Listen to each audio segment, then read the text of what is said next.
So, week one of camp has just ended, and looking back, I can say it was a lot more than I was expecting. Like, I am so tired. Oh my gosh. These kids that are coming from all different backgrounds, a lot of them have never experienced love before. And so they come seeking attention, expecting attention, needing attention. And at moments it can be annoying. Overall, it's just exhausting. And you might be feeling the same way. Like you are exhausted right now. And looking to the future, God willing, you still have more to go. Like, I still have 6 weeks here. I don't know how I'm going to do it.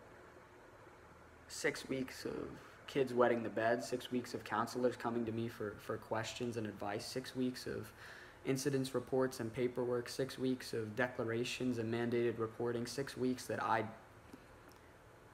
don't think I'm ready for. And I'm exhausted emotionally and physically, even spiritually. I just don't have a lot to give. And you might be feeling the exact same way, which is why I'm speaking on this right now.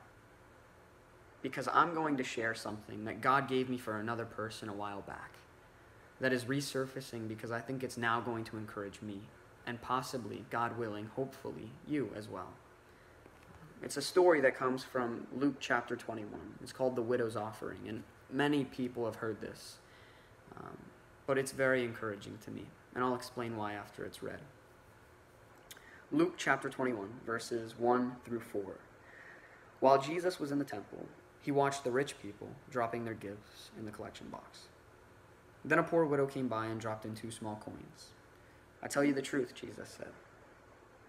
This poor widow has given more than all the rest of them, for they have given a tiny part of their surplus, but she, poor as she is, has given everything she has. Not only is this encouraging to me in the fact that the poor widow gave everything she had, even though she didn't really have to, but it's really encouraging when you look at Jesus' reaction to that.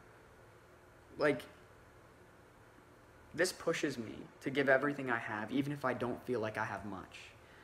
Because the poor widow did it. Around all the rich people, she saw their gifts, and they were probably massive. And then she looked at her 2 small coins, and probably felt worthless and pathetic and humiliated, and yet she still dropped it in the box. Not only is that encouraging, and that's inspiring, and I look up to that, I respect that so much. It's also encouraging because of what Jesus says. When I look at the people around me, I don't know how much they have left in the tank.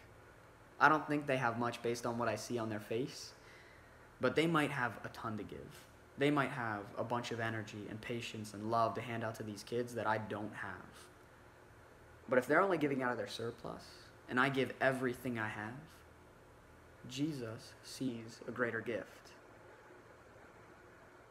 That's encouraging.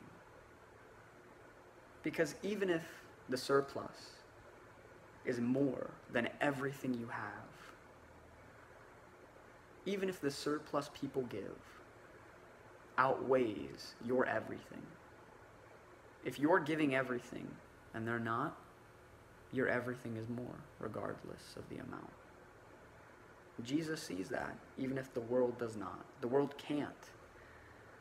Jesus does, and he rewards those who give the greater gift, which is everything. Do everything with all your heart, even if you feel like your heart is shriveling. Do everything with 100% focus and positivity, even if you feel distracted and your heart is full of negative thoughts. Do everything you can with a full heart. Give generously, even if you can't afford to, or at least you feel like you can't afford to. You will be rewarded. I think that's all I have, but I'm already starting to feel better, because I'm tired. But if I give everything I have, even in the midst of my tiredness, Jesus sees that, and he loves it. Thanks, guys.